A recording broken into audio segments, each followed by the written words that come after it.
Järvepeopuhastus ootab Konkurentsiameti otsust, kas neil lubatakse tõsta vee- ja kanalisatsioonitariifi.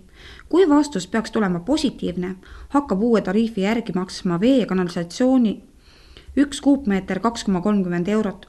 Praegu maksab Jõhvis 1 kuupmeeter 1,08 eurot ilma käibemaksuta. Nii et tarbijaid ootab positiivse vastuse korral ees küllaltki järsk hinnatõus. Järvepiopuhastus esitas Konkurentsiametile taotluse uue veehinna kehtestamiseks. Ma tuletaks meelde, et tänasel päeval kehtivad järvepiopuhastuse teeninduspiirkonnas erinevate omavalitsusüksuste territooriumidel erinevad hinnad.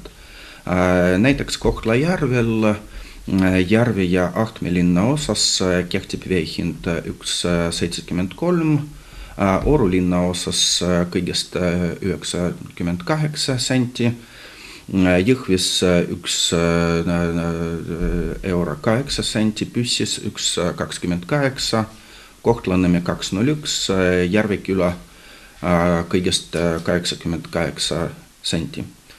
Illuka vallas on kehtiv hind 1,81, märgin hindades ilma käibemaksuta. Kiviõli linnas 2 eurot. Meie taotleme kestmist hinnatõusu 2,30 kogu meie teeninduspiirkonnas. Kuna kehtiv seadus näeb ette 15-aastase ülemineku perioodi, see tähendab, et juhul kui kiidetakse heaks järvepiopuhastuse hinnataotlus, Kohtla-Järvel hakkab kehtima hind aastal 15 2,22, Oru linna osas 2,20 ja Jõhvis esimesel aastal 1,9 eurit. Põhjustest. Üldiseks põhjuseks on tagada järvepiopuhastuse jätkusuutlikkus ja selles jätkusuutlikkuses võiks eristada mitu kululiiki, mis avaldavad suuremat mõju vee hinnale. Nii viimase 10 aasta jooksul järvepiopuhastus kas on laiendanud või rajanud uued ühisveevärgi ja kanalisatsiooni süsteemi rajatised ja ehitised. Nimelt on oluliselt laiendatud Kurtna-Vasaväri veehaare, Ahtme veehaaret, on rajatud uus Ahtme veetöötlusjaam. Ma tuletan meelde, et pika perioodi jooksul Kohtla-Järve piirkonnas ei ole joogivett üldse puhastatud, vaid elanikkonnale ja üldse klientidele on müüdud nii nimetatud tinglikult ohutut vett, mis ei vastanud keskkonnanõuetele. Mitu aastat tagasi on käiku lastud Ahtme veetöötlusjaam ja momendil vesi vastab kõikidele nõuetele, ega järvepiopuhastus ei saa endale mingeid kaebusi, mis oleksid seotud vee kvaliteediga. On oluliselt laiendatud Sompa veetöötlusjaam, Püssi veetöötlusjaam, veehaare pumbajaam ja Kohtla-Järve reoveepuhasti. Kohtla-Järve reoveepuhasti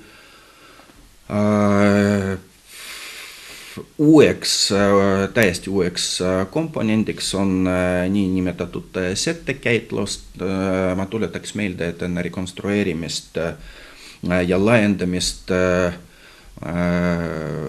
setet või muuda argikeeles pumbati Kohtla-Järve poolkoksi ladastule, ehk siis puudus mis iganes settekäitlus.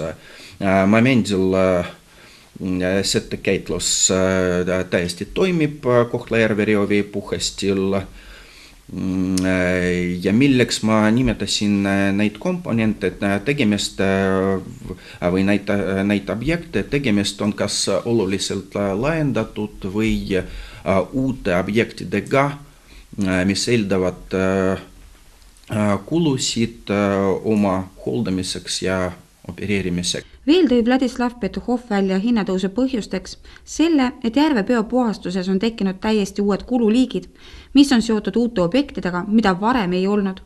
Ta tõi ka välja kululiigi, mis on investeeringud olemasolevasse ühisveevärgi ja kanalisatsioonisüsteemi jätkusuutlikkus. Nimelt järvepeo puhastus pidevalt laieneb ja nad saavad oma käsutusse infrastruktuuri, mis vajab ka otsekohe investeeringuid. Ühe näitena toodi välja Oru linna osa. Veel on ka keskkonnanõuete täitmine, see on reostustasud, keskkonnatasud. Tulukus, seda reguleerib Konkurentsiamet. Menetluslikult on järvepeo-puhastuse taotlus esitatud Konkurentsiametile 19. jaanuaril ja tänase päeva seisuga see taotlus ei ole veel menetlusse võetud. Konkurentsiameti menetlus näeb ette esimesena taotlusega tutvumist, peale mida osutatakse vee-ettevõttele taotluses esinenud puudused, mis tuleb vee-ettevõttele parandada ja alles siis võetakse taotlus menetlusse ja hinnatakse sisuliselt. Hetkel toimubki taotluse puuduste fikseerimine. Järvepeo puhastus loodab, et lähiajal võetakse taotlus menetlusse ja hinnatakse sisuliselt.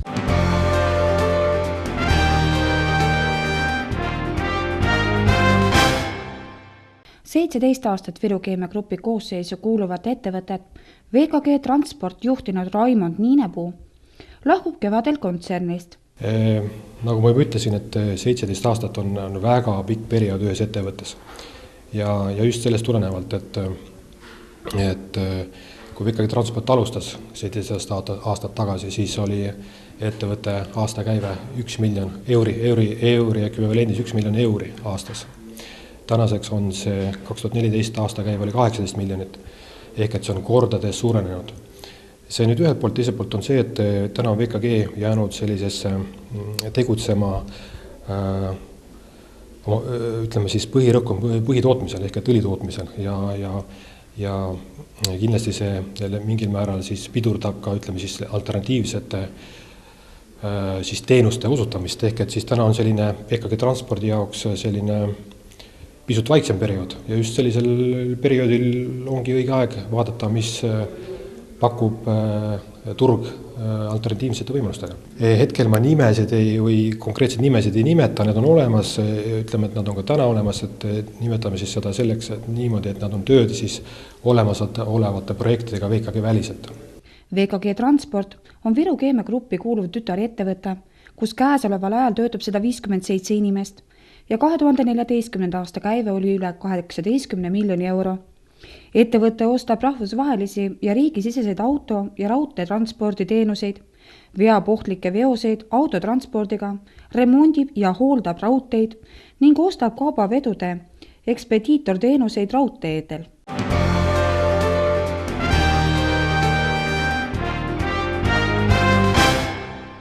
Töötukassa teatel jätkus veebruaris registreeritud töötute arvu suurenemine, kuid võrreldes eelmise aasta sama perioodiga on töötute arv 15% võrra madalam. Kuu lõpus oli Töötukassas töötuna arvel 30 919 inimest ehk 4,9% 16-aastasest kuni pensioniealisest tööjõust. Et Ida-Virumaa registreeritud töötute arv on tänase päeva seisuga 6611 inimest. See on 650 inimest vähem kui eelmisel aastal samal ajal. Nii et ikkagi see töötute osakaal on vähenenud.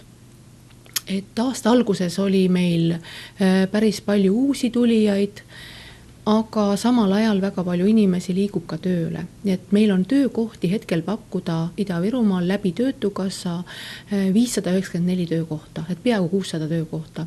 Ja järjest tuleb töökohti juurde, et selles mõttes on nagu pilt üsnagi rõõmustav, et tegelikult töökohti tuleb juurde.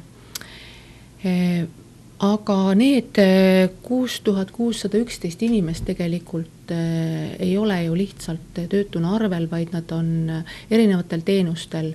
Näiteks veebruarikuus oli inimesi koolitusel 177 inimest. Koolitusi on väga erinevaid, alates eesti keele koolitusest, üldse motivatsioonikoolitusest, kuidas endale tulevikku planeerida, mida valida, keevitajad, autojuhid, no väga erinevaid, ükskõik mida siis, kas siis raamatupidamist, mis inimesele tööks vajalik on. Et see on ikkagi, lähtub sellest, millised on inimese töösoovid. Siis väga palju inimesi on meil teistel teenustel, näiteks tööpraktikal. Ja kui ma vaatan tööpraktikat, siis tööpraktikal on inimesi, oli näiteks veebruarikuus 195 inimest, see tähendab reaalsete tööandjate juures, ja tööpraktika on väga hea teenus, sest peale tööpraktikat saab 70% nendest inimestest kas sellesse ettevõttesse või teistesse ettevõtetesse tööle. Et isegi tulemuslikkuselt on tööpraktika parem teenus selles mõttes, et aitab kiiremini tööle kui koolitus. No vaatame veel, näiteks tööharjutus, see on nüüd selline teenus, mis on pikaajalistele töötutele mõeldud, ja see teenus on siis selline teenus, kus tegeletakse nii tööotsingutega, kui kohtutakse tööandjatega, kui pannakse oma tulevasi plaane paika, kui harjutakse üldse distsipliini ja tööl käimisega, tehakse grupitöid, praktilisi tegevusi, ja seal oli näiteks 132 inimest sellel tööharjutusel. On meil inimesi, kes on pikaajaliselt töötud ja kel on raske tööd leida, siis üks teenus on palgatoetus, ja palgatoetusega asus meil tööle näiteks veebruarikuus 41 inimest. Et on palju teisi teenuseid, tööotsingu töötuba, karjäärinõustamine, väga paljud inimesed tööotsingu töötuhas osalesid 209 inimest, karjäärinõustamisel 391 inimest, tööklubis 124 inimest, erinevaid nõustamisteenuseid said näiteks kui me vaatame psühholoogilist nõustamist, siis 25 inimest, võlanõustamist 16 inimest, kes soovisid saada sõltuvusnõustamist, see tähendab siis näiteks alkoholi sõltuvus, oli siin 5 inimest, kes avaldasid soovi, neid võib-olla võiks rohkem olla, aga kui inimesed ise peavad seda ikkagi soovima ja kokku leppima, et kui inimene ise ei tunnista, et tal seda vaja on, siis aga teenus on meil olemas. Peale selle on meil uus teenus, see on individuaalne tööle rakendamine. On selline teenus, et kui inimene ei leia tööd ja ka need teenused teda ei aita, siis me ostame sellist teenust sisse, kus siis selle inimesega hakkab töötama spetsiaalne juhendaja, kes hakkab temaga koos vaatama, temaga koos isegi tööandjate juures käima, et mis on siis probleem, et just kui inimesel on koolitus läbitud, just kui inimesel on olemas kõik oskused tööle viimiseks, just kui tal ei ole ühtegi probleemi, aga mille pärast ta ikkagi tööle ei saa, et võib-olla toetada seda inimest, ja ka sellel teenusel on meil ikkagi inimesi nüüd olnud ja niimoodi on nagu siis tööle saanud 7 inimest eelmisel kuul. Et see on selline pikaajaline teenus. Samamoodi me pakume hooldusteenust, mida on võimalik pakkuda nendele inimestele, kes ütlevad, et mul on kodus haige laps või keegi, keda ma pean hooldama. Tegelikult me saame selle hooldusteenuse eest ka tasuda.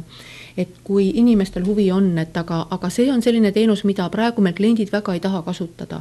Et me küll pakume seda teenust, aga ta ei taha võõra inimese hooldama lähedast saata. Meil on erivajadustega inimestele teenuseid, näiteks me oleme aidanud tugiisikuga tööle, et kui inimesel on mingi erivajadus või mingisugune tervislik seisund, mis tal on siiamaani takistanud nagu tööle saada, siis me lepime tööandjaga kokku, et tööandja juures keegi on tugiisikuks, ja tegelikult me oleme näiteks veebruarikuus 15 inimest niimoodi tööle saanud, et tööandja on hakanud tugiisikuks. Need on väga erinevate erivajadustega inimesed, kas on inimesel mingid psühholoogilised erivajadused või on mingid mingisugused füüsilised erivajadused, et ta ei saa näiteks võib-olla mingisuguseid töid teha, et tal tuleb mingid pause teha või mingid muud erivajadused, et põhimõtteliselt väga palju teenuseid on meil ja me loodame, et need teenused aitavad inimesi tööle. Veebruarikuus sai Töötukassa abiga tööle või alustas ettevõtlusega 2786 inimest. Töötukassa maksis veebruaris töötukindlustushüvitist 10 071 inimesele. ehk 29%-le kuu jooksul arvel olnud töötutest. Keskmine täiskalendrikuu eest makstud hüvitis oli 389 eurot ning hüvitisteks maksti kokku üle 3,4 miljoni euro. Ligikaudu 124 euro suurust töötutoetus sai veebruaris 8044 inimest ehk 23% kuu jooksul arvel on töötutest.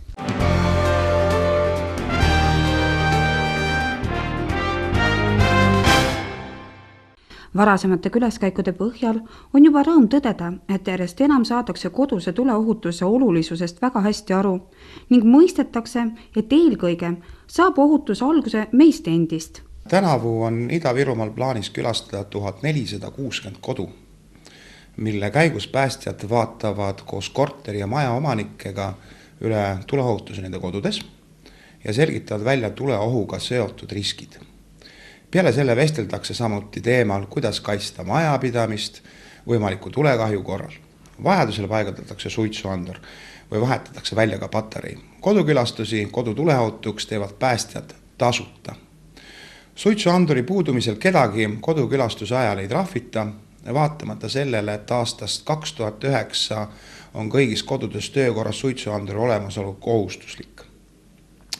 Kindlasti peavad inimesed ka ise muret tundma selle üle, et suitsuander nende kodus oleks õigesti paigaldatud ja töökorras ning elektrisüsteeme küttekoldega ei oleks probleeme. Kui peres on väikseid lapsi, siis on mõistlik üle vaadata ohutuse vaatenurgas ka oma kodu ümbrus. Näiteks, kas lähedal olev tiik on piiratud või ka väiksed lapsed ei pääse õuealalt tihedasse liiklusesse. Kutsuge päästjad nõustama oma vanaemasid ja vanaisasid ning eakaid naabreid, sest ka nemad peavad olema ohuteadlikumad ning oskama ära tunda ohumärke. Päästjad kutsuvad üles ka korteriühistute esimehi selgitama maja elanikele, miks on oluline, et korterid majades oleksid tuleohutud ning päästjate nõuanded tuleohutuse tagamiseks on igal juhul kasulikud. Kodukülastusi viiakse läbi inimeste elupaigal lähimad vabatahtlikud või kutselised päästjad. Kodukülastuse läbiviijad kannavad Päästeameti eraldusmärkidega riietust ning esitavad oma töötõendi, millel on kirjas kodukülastaja nimi ja perekonnanimi. Kui te tunnete, et ei ole väga kindel oma kodu tuleohutus, siis on teil võimalus helistada Päästeala infotelefonil 1524, kus teie soov kodukülastuseks registreeritakse ning teile saadetakse külla päästetöötaja teile sobival ajal. Oma kodu tuleohutus saab ka igaüks ise testida veebilehel www.kodutuleohutuks.ee.